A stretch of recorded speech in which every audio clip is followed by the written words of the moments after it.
Hi, second grade. I hope you guys are having a great day. We are going to start with a number sense activity. Same as yesterday, I'm going to show you a doubles fact, and I'm going to give you a little bit less time to recall your answers today. So hopefully we're building up that fluency and we can start recalling our facts just like that. So I'm going to turn my screen around and then we'll begin. 9 plus 9 is 18. 3 plus 3, 6. 7 plus 7, 14. 1 plus 1, 2. 0 plus 0, 0. 6 plus 6, 12. 8 plus 8, 16. 2 plus 2, 4. 4 plus 4, 8. Good job. Now, we are going to do another problem solving today that was similar to yesterday. I'm going to read it to you and then I'm going to ask that you pause this video so you can solve it on your own. Felipe is playing a game. His game piece is at 14 on the number line. He picks a card that tells him to move his piece back to 3. What distance does Felipe move his piece?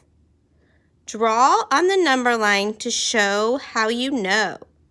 Then write a number sentence to show the distance Felipe moved his piece. Explain your answer. Again, his game piece is at 14 and he has to go all the way back to 3. Go ahead and pause right now and try to work it out on your own.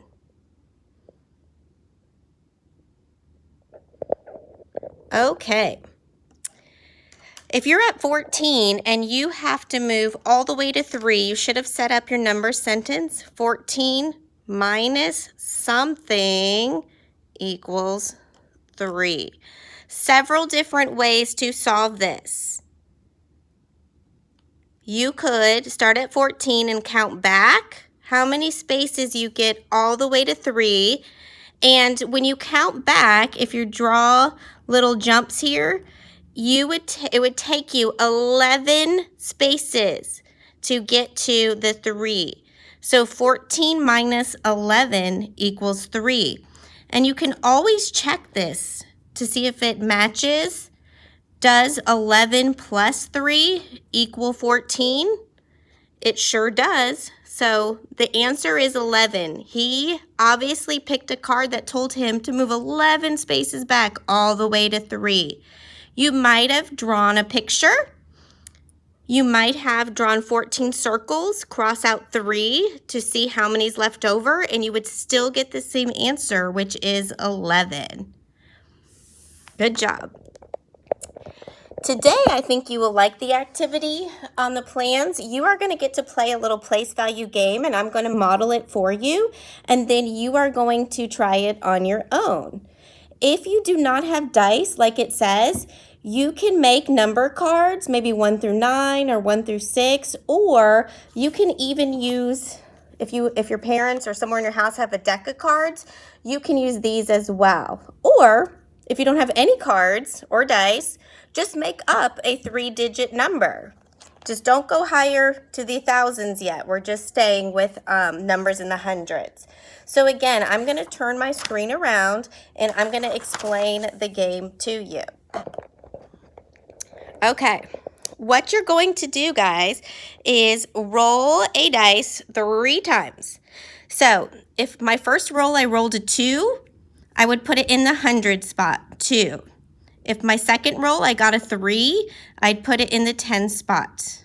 My final roll, I have a 5, I would put it in the 5s, the 1s. Okay?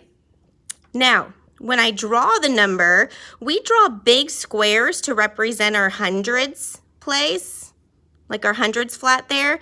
So again, I have 200, so I would draw 2 of those. You can draw lines or these little like skinny rectangles for our 10s, and I have 3 10s, so I would draw 3. And then I have 5 1s. Again, you can draw little dots or tiny squares. So again, remember this is pictorial form. Okay, this is how we write it in standard form, pictorial form, and then I'm going to take it one step further and put it in expanded form. So since I have 2 of those hundreds flats, it's 200 plus 30 plus 5 equals 235. So again, you're going to go in and fill these out. If you do not have a printer and you can't print this out, just go ahead and do it on paper. The most important thing is we're practicing writing it in standard, drawing it out, and then putting it in expanded form. All right, I can't wait for you to practice this. If you have any questions, let your teacher know, and I look forward to seeing you guys tomorrow.